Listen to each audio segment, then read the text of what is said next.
The year is 2009. I'm almost 11, but not quite. And all I have is a purple iPod Nano and a dream. And on that purple iPod Nano, amongst many songs, is Boom Boom Pow. To this day, that electronic hum in the song's opening is still as hypnotizing, and you're immediately pulled into the song, waiting for the Black Eyed Peas space pod to land so that the song can begin. Gotta get that. Gotta get that. The repetition of boom boom boom throughout the song punches like a bassy heartbeat and represents the new futuristic sound the Black Eyed Peas plan to bring with this song and album. Boom Boom Pow is both the lead single and the album opener for The Energy Never Dies. And will.i.am opens with a verse basically bragging about how he's bringing beats we've never seen or heard the likes of before. I got that rock and roll, that future flow, that digital spit. And from what I remember, this was a pretty transitory time for hip-hop or any songs that relied heavily on a hip-hop influence, as there was this clear adoption of more electronic, futuristic, often auto-tuned sounds. Fergie follows, confirming she and the rest of the group are on a new wave that everyone indeed is trying to copy. But they can never keep up, because she's so 3008, meanwhile they're 2000 and late. Them chickens jacking my style, they try to copy my swagger, I'm on that next now. Speaking of, I swear this song came out in 2008, and I didn't even think I was misremembering it because of the 2000 late 3008 lyrics specifically. For some reason, it just feels to me like this song came out in the fall of 2008, around then. And I'm not even talking about hearing a leaked version, I'm talking about the song being in regular rotation in 2008. And I found people on a Mandela Effect Reddit thread also saying the same thing, that they were certain they'd heard Boom Boom Pow in 2008, some even saying 2007, so I'm not sure. I love sort of revolving door songs like this, when a group records something and everyone gets their own section to kind of show off, and the four members are actually the only credited writers on Boom Boom Pow. Taboo's verse follows after the chorus, comparing the sharp images on HD flat screens of the day to the blocky 8-bit of decades past. Y'all suck on Super 8, that lo-fi stupid 8-bit. I'm on that HD flat. Apple the App comes next, making technological pop culture references in his heavily auto-tuned verse. And the auto-tune is done for effect, obviously, to make him sound more like a robot. He says that he and the rest of the Peas are so far into the future, they may as well be from Cybertron, which is the planet the Transformers come from. He also quickly references Daft Punk's Harder, Better, Faster, Stronger, their 2001 pop hit that's become synonymous with the future, and has been used that way in several other songs and films. I'm a beast when you turn me on. Into the future, Cybertron. Harder, faster, better, stronger. Another fun, I would think relatively abnormalish thing for the time, at least from what I can remember, is that Boom Boom Pow doesn't have much of a chorus. Instead, it's just will.i.am and the members repeating gotta get that and boom boom boom in different tones, like they're humming a melody or something. It gives the song space to breathe as those verses are more packed, but I think it also works for the purpose of this song, to just enjoy the music, the new sound, the new vibe, that future boom boom boom. Boom, boom, boom, gotta get that. Boom, boom, boom, gotta get that. Boom, boom, boom, gotta get that. And will.i.am said about the song, I feel that Boom Boom Pow is not your typical first single. It's not the typical let's do a hooky chorus and have a feel-good heart love song or anything like that. It's basically kind of to the left. We've always been kind of misfits, and so it kind of fits. The song is to the left, but it works because we're being true to ourselves. The song does have a weird structure, but it is one that keeps you engaged in the song. The majority of the lyrics in Boom Boom Pow come in the first half, with the second half of the song mainly just giving you time to appreciate those instrumentals. Let the beat rock. Let the beat rock. And you do have time, because the song is just over 4 minutes long, and the album version is actually over 5 minutes. This version begins with the distorted spoken intro, one that welcomes the listener to the song and to the album, and also gives the album's mission statement.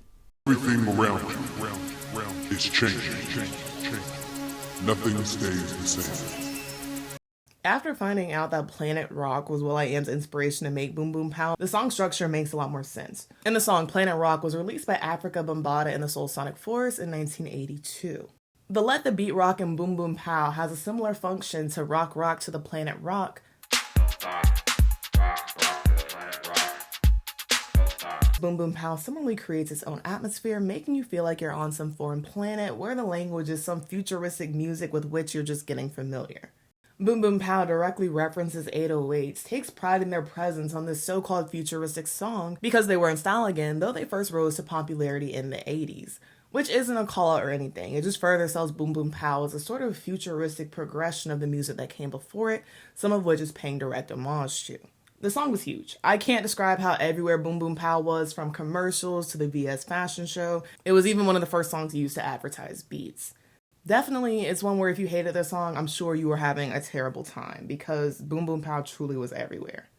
But still, I was surprised to find that this song is the Black Eyed Peas' first #1 in the Hot 100, which of course is a promising way to start off promotions for your new album. And later, Boom Boom Pow would even top Billboard's Hot 100 year-end chart for 2009. And again, Boom Boom Pow is a little silly, it doesn't necessarily say much, but the point of it is that it's pure sonic fun, which the Black Eyed Peas were known for, but this time reinvigorating it with a futuristic, intergalactic twist. will.i.am called the group's sound for this album Electric Static Funk, which is actually a perfect segue into the album's title, The End, or The Energy Never Dies. It was intended to be a play on how people assume that the Black Eyed Peas were about to split, especially as will.i.am and Fergie had successful solo careers, and in will.i.am's case, he was also writing and producing for a lot of artists and doing movie soundtracks. This album had been planned for a while, but had been pushed back a couple times, which only fueled those breakup rumors. I did also find that it was initially announced in 2006, planned for 2007, and then postponed, which helps explain the 3008 or 2008 lyric in Boom Boom Pow, despite the song coming out in 2009. And at this time, due to those album postponements, the last time that the Black Eyed Peas had actually released an album was in 2005. So it was wondered if the Black Eyed Peas were this late 90s, early aughts fascination that there wasn't space for on the eve of a new decade. Aside from addressing the breakup rumors, the album's title was also meant to address the new age of musical consumption and how that would influence the sound for this album. Taboo explained this further, saying, "The name is just us making a joke. Everybody thought we might be done because of all the success we had individually. That's not true at all. We're just poking fun. But the album is the end of one part of our career, and it's also the beginning of a new era. It's also the end of an era of people buying records. It's a name that means a lot, and that's why we chose it." In 2009, there was indeed this optimism in futuristic technology, I would think similar to the turn of millennium interest in technology that took place about a decade before. Like Taboo noted, digital downloads were becoming popular, undeniably so at this point, though they'd been around for a few years, with the Black Eyed Peas even having one of their own songs at the forefront of this movement.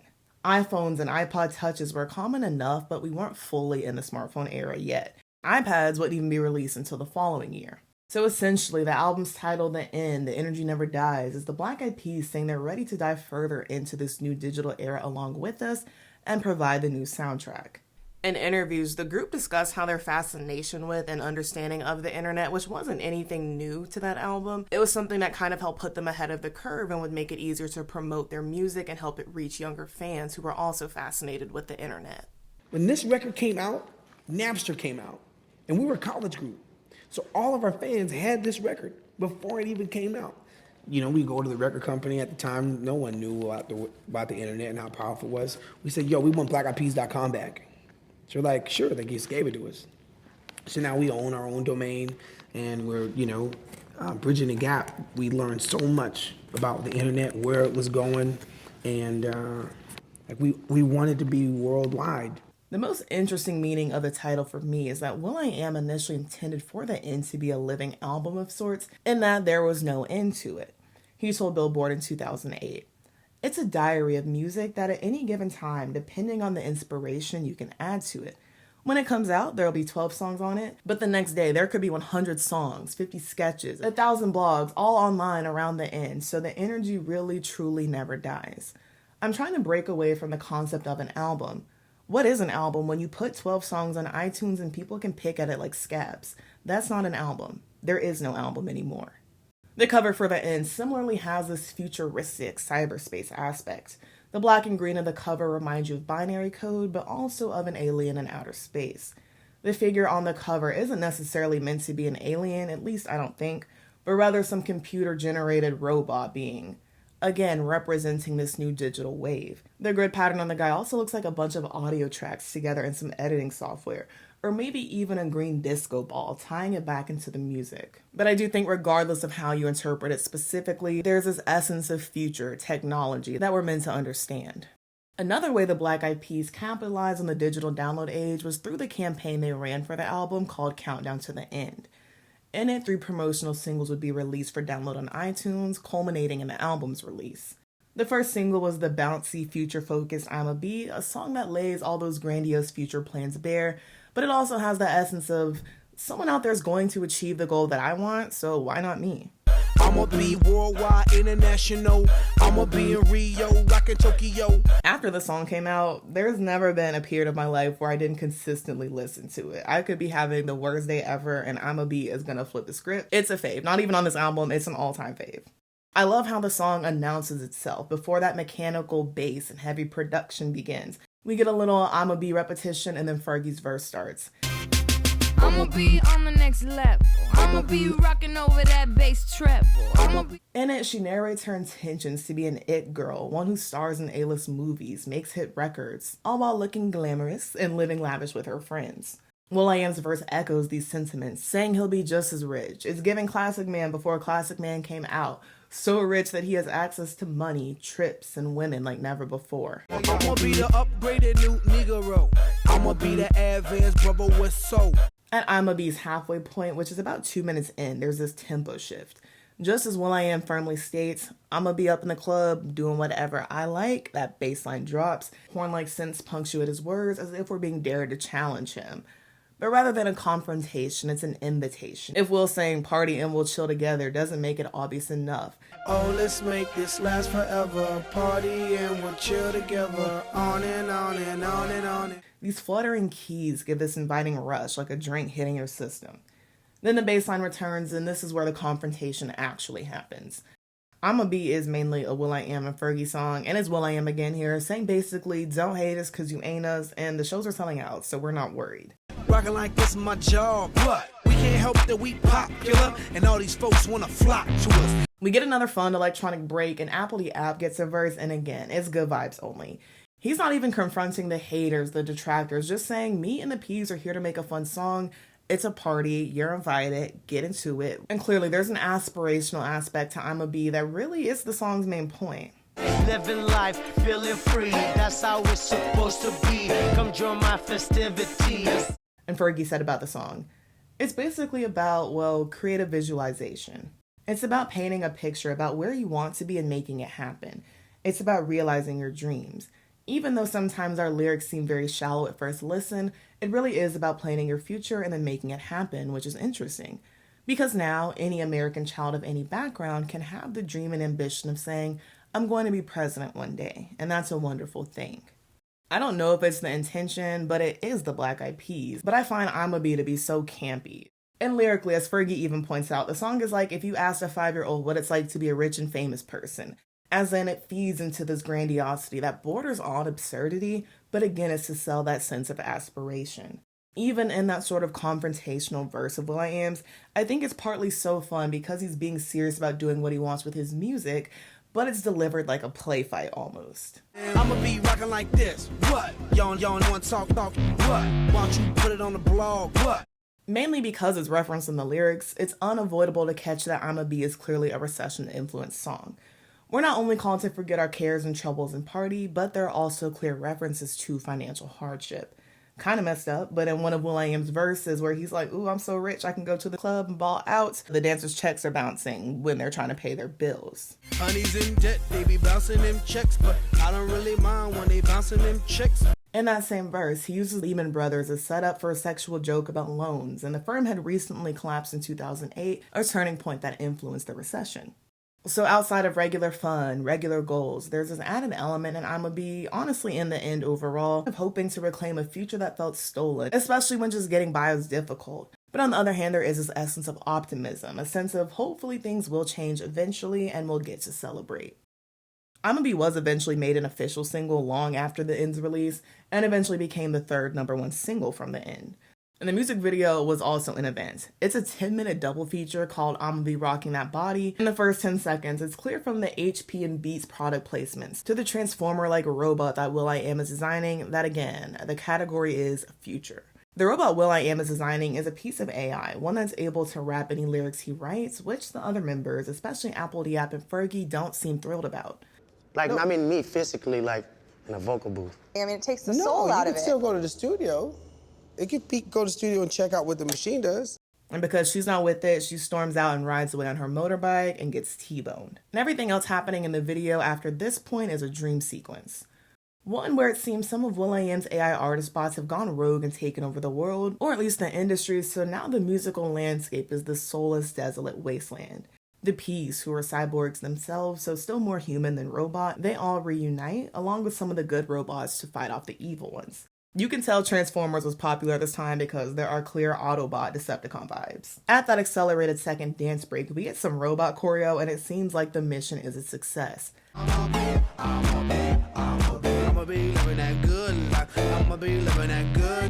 At Apple D App's verse, the song explodes into a mashup of I'm a Bee and It Takes Two, another 80s hip-hop jam. I wanna rock right now. I'm Rob Bass and I came to get down. I'm not internationally known. And the reason for this is that the song is prominently sampled in Rock That Body. Powerful with energy from the soul we sonically sending positivity. And again, it's a song about enjoying music, seeing how much you can stretch a genre, what new things you can add to it. The video and song then fully transition over into Rock That Body, which again is a more electronic dance-based take on a hip-hop song. It seems in the first half of the music video, the Ps are mostly struggling with the concept of infusing more futuristic sounds and technology into their music, things that sounded pretty inconceivable in 2009, or at least like they weren't going to be commonplace for a while. In the second half, which features Rock That Body, it seems like the Ps are bringing those 2009 sensibilities, even some from the future, though they're not fully realized, back to the 80s. And again, Rock That Body is based around a sample from the 80s. And speaking of blending the past and the present, the way that the dancers are dressed, it is meant to evoke 80s style, but they're not necessarily wearing costumes because the majority of what they're wearing, if not basically all of what they're wearing, was in fashion at this time. We're meant to think of both ends of the timeline. Hip-hop at its inception, how it's gone on to influence other music and subgenres for decades to come, and how it will continue to do so. I'ma Be Rocking That Body is a 10-minute visual explosion, an entertaining way to say we're borrowing from the past and the future as much as we can. That's basically what music is. Even in Rock That Body, the Ps describe this ideal girl as one who appreciates several genres of music and knows all the popular dances over the decades. She like to break dance and calypso. Get a little crazy, get a little stupid, get a little crazy. At large, the song isn't just about being attracted to a girl at the club who's got good taste, but the celebration of people who can just enjoy a good beat and just who know how to have a good time. The following promotional single for the countdown to the end was Alive. In a funny way, the song sounds like it could have come out today, likely because it's got that punchy, bouncy, slightly left of disco production. You're the only one and I adore you. It's slower tempo compared to the other songs on the album, especially the singles. For the most part, all the Ps are at the intersections of singing and melodic rapping. With Fergie, it sounds like doing a little callback to her My Humps melody, which is fun. Why did I have to lose your love, your love, your love? Your love is what it was. I hate to say it, but the chorus for Alive makes the song almost unlistenable to me, even if I don't full on hate the rest of the song. You genuinely can't tell, at least I can't tell, if this is will.i.am pouring his heart out or just clowning around because he's known to do both.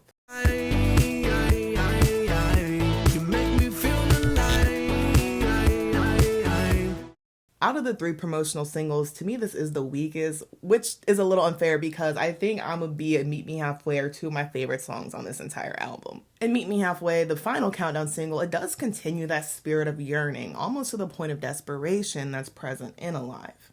In the song, the Ps reminisce over past love, not because the relationship is over in all aspects, but because the spark is gone. So it's like a final plea, one where you've set your boundaries but aren't fully ready to let go. Fergie sings the chorus, asking her partner to meet her halfway because she's already there waiting for them at that midpoint. Halfway, right at the borderline is where I'm going away for you. Apple D App and will.i.am give 2 perspectives, it seems like, on this crumbling relationship or potential outcomes of it. Apple D App's verse comes first, and it seems like he's rapping about a partner who he misses, who he clearly spent a lot of time with but doesn't anymore, likely because he lost her because he couldn't meet her halfway or do his part of the relationship. But will.i.am's verse narrates how he's gone to the ends of the earth for this woman, would travel the whole universe if that's what she wanted, because he is intent on meeting her halfway, going further than that if he needs to. So now that this couple's worked out their issues, it's them against the world. They're ready to cross the bridge to the other side and get over that hurdle. Coincidentally, this is happening in the song's bridge, done by Taboo. Bridge to the other side. just you and I. You don't hear them as often, but it's a song about keeping boundaries for your own sake and not being ashamed of it, but instead of that ending in a breakup or cutoff, there is an actual resolution, a positive one. I also like that you can hear the yearning, the moments of being subdued on what's mostly an album for fun and for dancing. You still get that too. Couldn't count how many times I've heard this song. Today years old. No, a couple of days ago years old. I was like, here I go again, thinking so much about this, hearing things that I'm probably not actually hearing. It's probably just a regular guitar strum. But I was like, wait, no pun intended, but does this song sample Maps?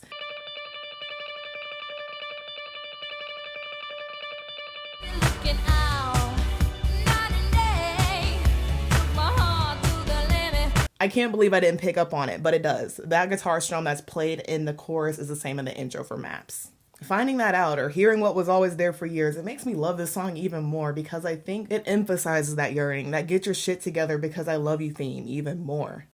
I also like the video for Meet Me Halfway. It truly is an intergalactic journey, but at the end of the video, again, there is this happy resolution and all 4 Ps do indeed complete their journey or reach the portal or whatever it is that those sort of reflective prisms are that they're trying to get to, and they are transported back to Earth. It's pretty clear that the storyline told in Meet Me Halfway and I'ma Be Rocking That Body, the storylines in those 2 videos are connected. The road that bookends the Meet Me Halfway video seems to be the same one that futuristic Fergie is strutting along in I'ma Be Rocking That Body. So I'm not sure if you read it as the Meet Me Halfway video taking place either far in the future before I'ma Be Rocking That Body or further in the past, but regardless, all this emphasizes that on any timeline, in any universe, the Black Eyed Peas are just trying to give us an energetic bop.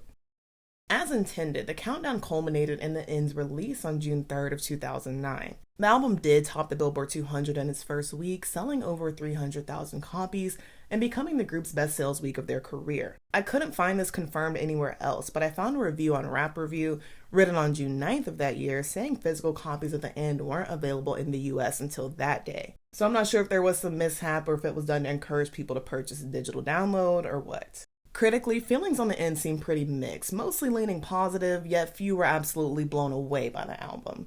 Seems that most of the reviews fell in that 60, 70 out of 100, 3.5 out of stars range, so not horrible, but like I said, not super impressive. Most of the positive reviews noted the E.N.D was fun and full of anthemic party hits and didn't ask much else of the listener but to enjoy themselves. It seemed that those who disliked the album weren't fond of it for that very reason. Several criticized the lyrics for not being anything particularly special or crafty, with Slant calling the Black Eyed Peas a group that lyrically does an end zone dance for successfully counting back from 10. In the context of the article, it's clear that they're saying that with a negative tone, but it's not an opinion because they're directly referencing the song Showdown, which I agree is unserious, but I do still think it's fun. 3, 2, 1. There is something about that song that I do want to point out later though. In their review, Consequence of Sound noted, collectively, as an album that is, the E.N.D is overlong, overhyped, and certainly going to outlive its welcome. Then again, it's very likely the whole mess will eat up the charts with fans hailing it a masterpiece. C'est la vie. Another common thread in most of the negative reviews is the idea that the Black Eyed Peas sold out and the end product wasn't worth it. At their inception, the Black Eyed Peas were known for a more conscious underground hip-hop sound, one that pointedly critiqued social issues and inspired people to come together. Even on their later albums, there are songs with these themes, but it's noticeable that their albums with Fergie, Ella Funk, and Monkey Business had a more mainstream, often more risque, sometimes frivolous subject matter. And with the E.N.D, the group transitioned even further away from their roots to an undeniably commercial, more pop-focused sound. And this is a criticism that will continue to come up as the Black Eyed Peas continue to promote this album. As even the negative reviews of the E.N.D pointed out, authentic or not, the Black Eyed Peas' new sound was resonating with the public, and having dominated the spring, they also seem poised to rule the summer. And your album just came out, what was it? This past Tuesday. week, right? Tuesday. And I believe I went on iTunes last night, and I Got a Feeling and Boom Boom Pow were like number 1 and 2 on iTunes. Crazy. Their first post-album single was the slightly sentimental but no less party-ready I Got a Feeling. That tonight's gonna be a good night. Tonight's the night. Again, you feel like you're counted into the song with these very pronounced synths followed by strings. And somehow, probably because I was like 11 and never ever checked afterward, I never knew David Guetta worked on this song. But it's so obvious, I would say, listening to the way that the song surges and accelerates, but still finds a way to be measured, especially on the chorus. And this song actually was initially a remix for another song that David was working on before he ended up passing it over to will.i.am. The entire journey to the chorus, you feel as much anticipation as the song's title suggests. The verses and I Got a Feeling encourage the listener to live the night like it was their last, leave the stress of the work week behind, and spend their last $20 like they hit the lottery.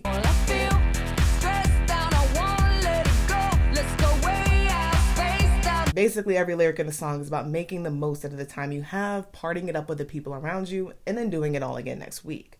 I said the chorus feels measured because it's the chillest part of the song. It's probably not the first song to ever do it, but I Got a Feeling came out a couple years before the anti-chorus and the anti-drop were prominent in electronic pop, but you can feel the inklings here.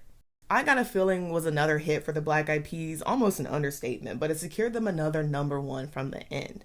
It would go on to dethrone Boom Boom Pow's record as 2009's longest running single at 12 weeks, as I Got a Feeling held the top spot for 14 weeks. And while it was still at #2 on the Hot 100, it made the Black Eyed Peas the first group since Outkast in 2004 to hold those top 2 spots. I Got a Feeling also broke the record for most digital downloads in the US with about 8.8 million downloads and became the first song to surpass 1 million digital downloads in the UK. And until Pharrell dropped Happy in 2014, I Got a Feeling was the most popular song from the 21st century in the whole world. One common criticism of I Got a Feeling that we actually discussed in a video before is the repetition of the lyrics on the bridge, which some assume to be a mistake on will.i.am's part. Wednesday and Thursday, Friday, Saturday to Sunday. Other than taking up space in the song, I think it makes sense because he's listing the days of the work week, trying to get through them to the weekend, and then talking about partying from Friday into Saturday, then from Saturday into Sunday because you're likely out past midnight. But maybe not, because that makes more sense if you're doing your partying on the weekend, and he's saying we party every day. Like I said, I Got a Feeling was a major success on the charts, but a lot of the negative reviews, other than that repeated Saturday, they called the song depressing. In a weird way, I can understand that. The song does give a sentimental, nostalgic vibe, like I explained, but I can see how that can easily turn into a feeling that time has indeed run out and reminds you of the time when your best days were actually ahead of you. One thing about me, I love a well-written explanation as to why someone hates something. So I love this 2018 Vice article written by Emma Garland titled, Black Eyed Peas' I Got a Feeling is the most depressing song in existence. In it, she notes, while I am willing to admit that it has been ruined for me primarily by association, I do truly believe this song was created as a cue that tells people to give up and go home. If Superbad taught us anything, it is that the formula for memory making is serendipity. How many times has someone approached you on a night out to ask, are you having a good time? And it not fully killed your party boner. It's important context that Emma was a college student working at a bar when I Got a Feeling was first popular, so it was definitely and understandably overplayed to her. But mainly, Emma's saying the song didn't land because it is relatively slow at points, like the chorus, like I mentioned, and it's that song that tells you to have fun rather than that song that happens to be playing during the fun. And like I said, several other people online question the sadness I Got a Feeling inspired in them, with the consensus being that it's easy to read the song's tone as wistful or melancholic, even if the song was intended to have the opposite feeling. Let's return to this idea of the Black Eyed Peas selling out. Those who felt that way before were even more convinced after the group's partnership with Target, which featured I Got a Feeling in one of their commercials.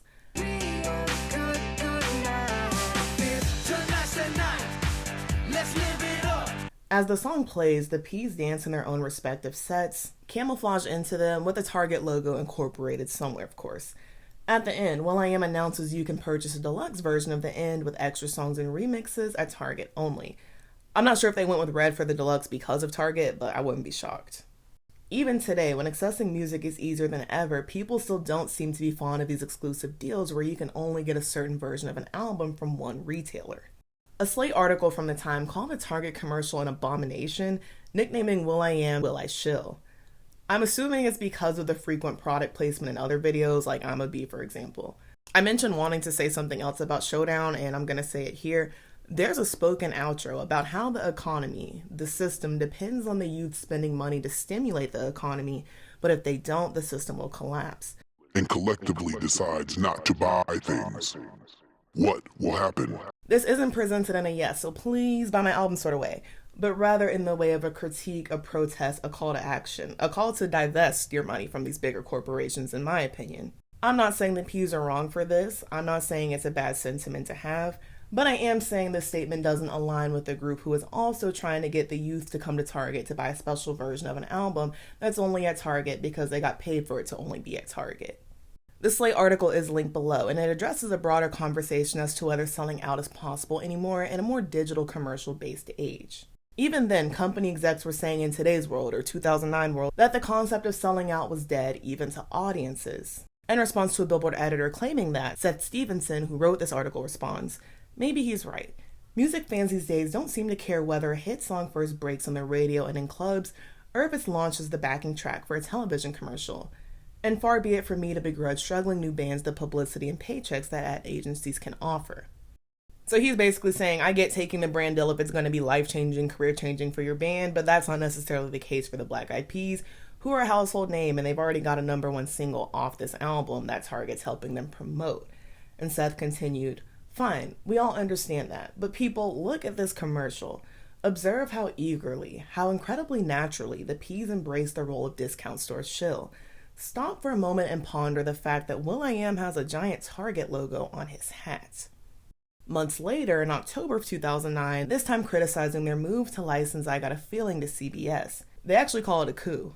CBS used I Got a Feeling for one of their fall image campaigns, I believe to promote their new lineup of shows. And I found this quote near the opening funny, which reads, "If only CBS marketing had found a way to hype its fall lineup at Target, the circle would have been complete." Apparently, I Got a Feeling was also used as the theme song for that year's season of The Oprah Winfrey Show, and the article points out the song's ubiquity is likely what made it the chart juggernaut that it was.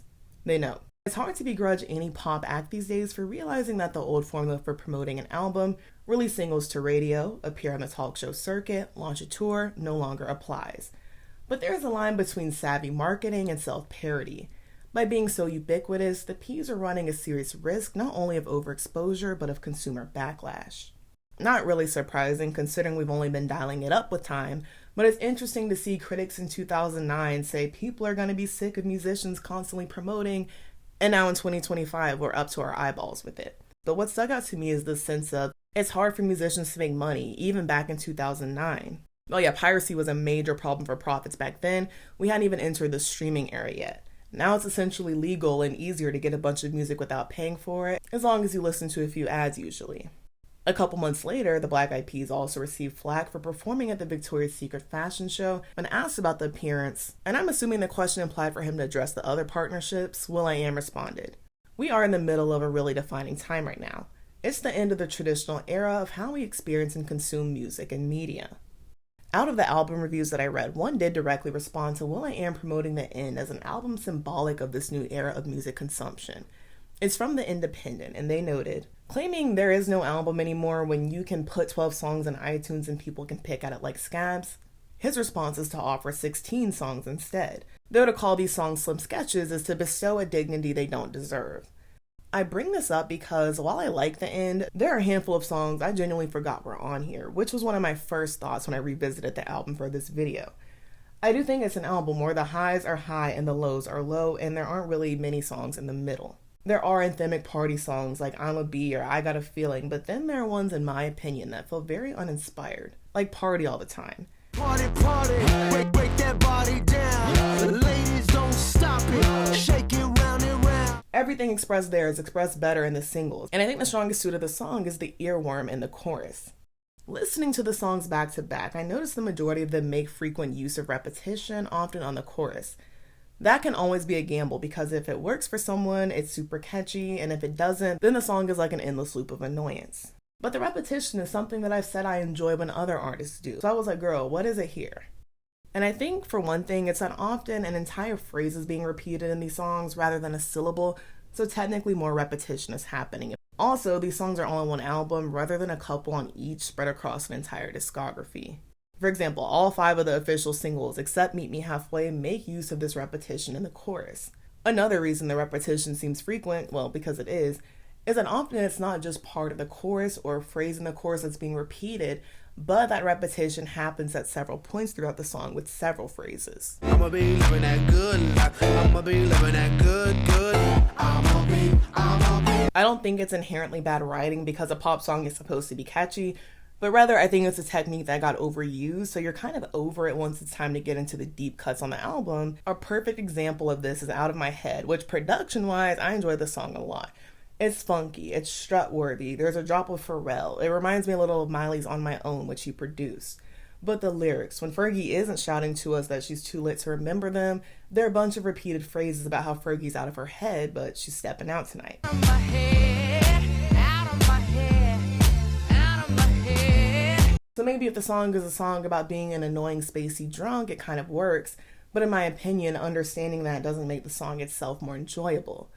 And then on top of that, we get a repeated outro courtesy of will.i.am. But that being said, as is clear by now for all of its criticisms, the E.N.D overall was an undeniably popular album. It received an Album of the Year nomination at the Grammys and ended up winning Best Pop Vocal Album. Boom Boom Pow took home Best Short Form Video, with I Got a Feeling winning the now retired category Best Pop Performance by a Duo or Group with Vocals.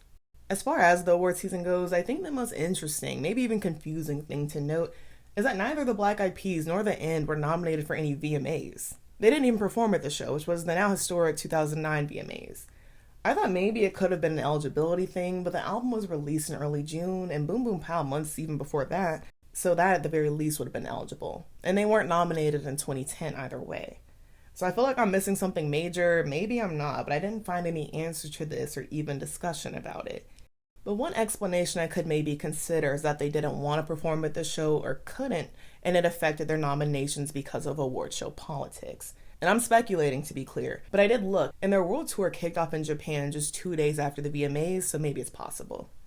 The tour lasted almost a year, with fun opening acts like B.O.B., David Guetta, T-Pain, Jason Derulo, and LMFAO. Very 2009-2010. And it seems most reviews are positive, that even if the music wasn't really your thing, it was still a fun show to watch. I found an anonymous review published by the Black Youth Project, written by a fan of the Peas since 1999, who attended the E.N.D World Tour and had a good time. It's clear they too believe the Black Eyed Peas sold out, but they argued it at least was worth it, and the author claimed, "Throughout their 2-hour set, and in between gyrating with my friend Ashley and chowing down on free nachos, I couldn't help but think about that concert back in '99. The contrast is almost laughable. In 10 years, these second-rate hip-hop revivalists went from playing in broad daylight for 50 people to selling out arenas across the world." To the author, selling out, so to speak, made sense for the group because before the rebrand, they hadn't really captured the conscious, artfully unique, and unapologetic hip-hop market in the way that acts like The Roots, the Fugees, or even Outkast had been able to. And they went on to say, "And post-selling out, their rise to superstardom makes a lot of sense, almost too much sense. They added a sexy white female pop singer into the mix and then refashioned their image from head wraps and earthiness to super accessible, cartoonish futurism. They write light, fun, easily digestible hip-hop songs and never offend anyone. They clearly don't give a shit if people question their credibility or financial motivations, accepting any and every endorsement deal they can get their hands on. And they have a multicultural appeal in terms of the racial makeup of the group that in effect mirrors our very society. They're like hip-hop's response to the Spice Girls." It was in the midst of this very tour that the Wall Street Journal dubbed the Black Eyed Peas America's most corporate band because of their wholly inoffensive, advertiser-friendly image, one they acknowledged wasn't brand new for them in 2009-2010, but had become impossible to ignore. It's likely because of this that the group was chosen to headline the Super Bowl halftime show in 2011.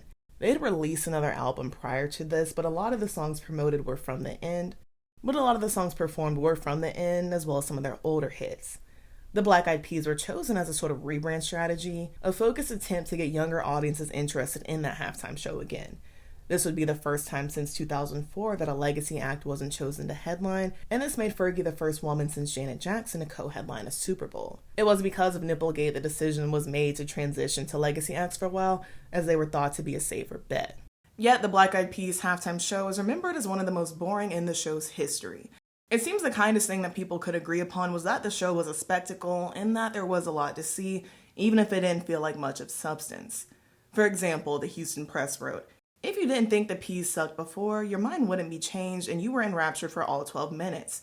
If you came in already a devoted hater, then you only walked away with a worse impression than you had the day before. If you're among the lucky few that had no idea who they were before or what they sang Sunday, then you believe that the world is on the verge of artistic implosion." And you could be partly right. Another review noted, "The Peas of yore wouldn't have come out dressed like some sort of comic book sci-fi superheroes targeting a 12-year-old audience."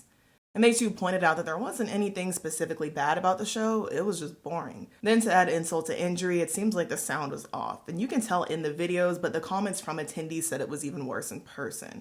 And when their show ends, you don't want to punch your TV or anything. You're just kind of like, well, okay. In terms of legacy, there are two big conversations that happened with the end, so much so that I had to filter results more than usual to make sure I wasn't reading people's contemporary takes on the album, since so many people have revisited it. One is this conversation as to how well the songs have aged, which of course is linked to whether the end was truly ahead of its time. Personally, I think most of the songs sound very of their time, which I don't think is bad. It's not a crime that a song that came out in 2009 sounds like it came out in 2009. But still, in some ways, because the album is more than 15 years old, it sounds more current than I would have given it credit for in, say, 2017, but that's more so because of where we're at in the trend cycle, which we will come back to in a second. One thing I will say that aged badly is the reference to Let's Get It Started at the end of Ring-a-Ling. Ring-a-ling-a-ling-ling, ring-a-ling-a-ling-ling, ring-a-ling. Hello, hello, hello, hello.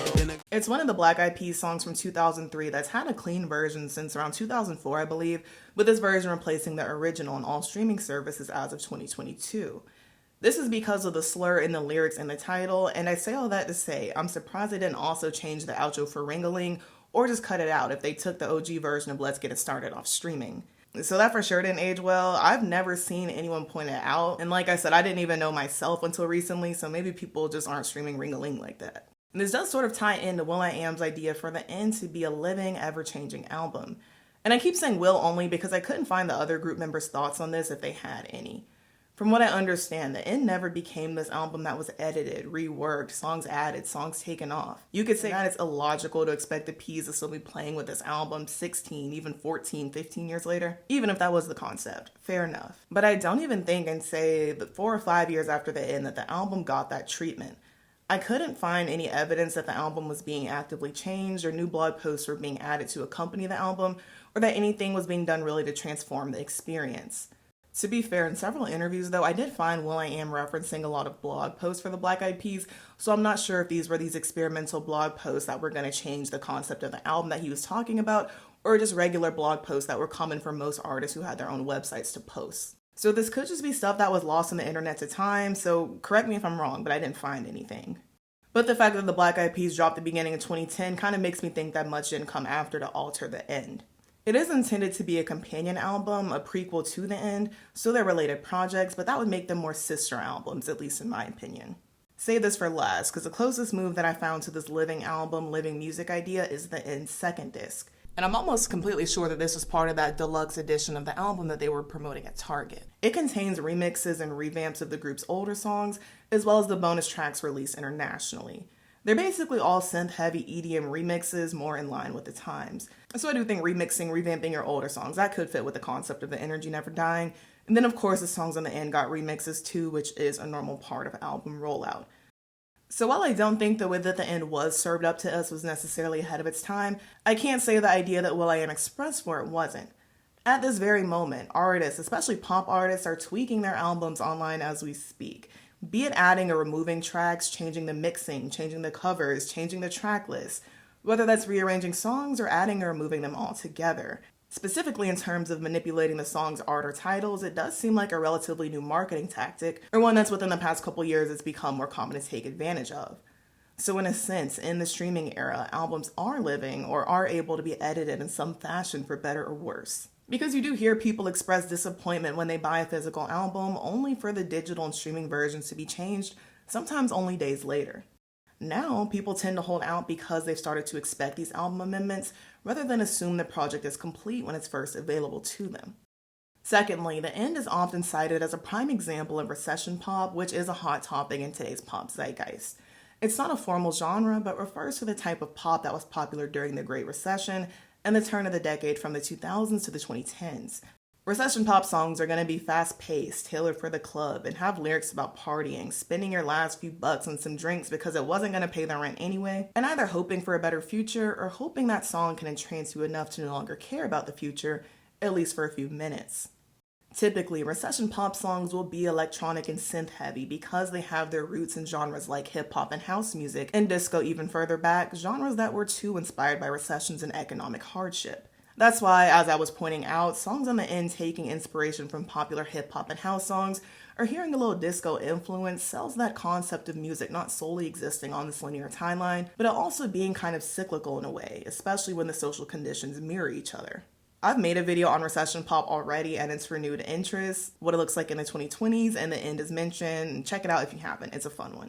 Some of the songs, like Showdown or I'm a Bee, they directly reference the recession, so even when the song is fun, it's still grounded in reality.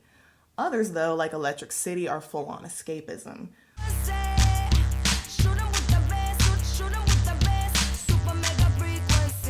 The only reference to this song being situated anywhere in our reality is a reference to stepping into a party and a few references to alcohol brands.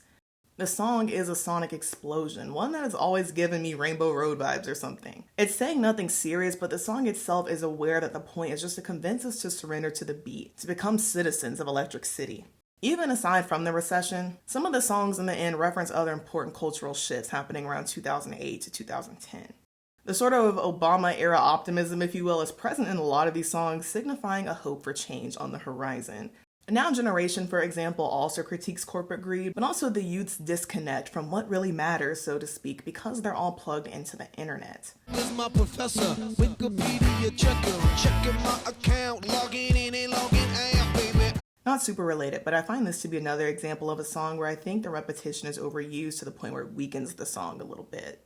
But anyway, despite the critical tone at some points, there's a spirit evident in Now Generation that because of the internet and social media, society has the power to become more united rather than fragmented. And Will.i.am explained. This is the first time in history where we have a powerful new youth generation connected by technology, not by religion or government, so they want things now. The Now Generation are the youths, the young people who will create a more accepting, unified world because they'll have been raised in a more accepting and hopefully connected one where change can be effected quicker. But as I've pointed out, not everyone bought the Black Eyed Peas positioning themselves as the people's partiers, evidenced by all the critiques they received for selling out and making all these massive deals with major corporations, while telling the youth to rise up and teach these fat cats a lesson. One of the halftime show reviews I mentioned earlier from the Houston Press noted this, saying, "There's also this weird hope and dulling happiness in the band's music that most normal people find uncomfortable and even unsettling. It's corporate retreat pomp to ignore the real problems too."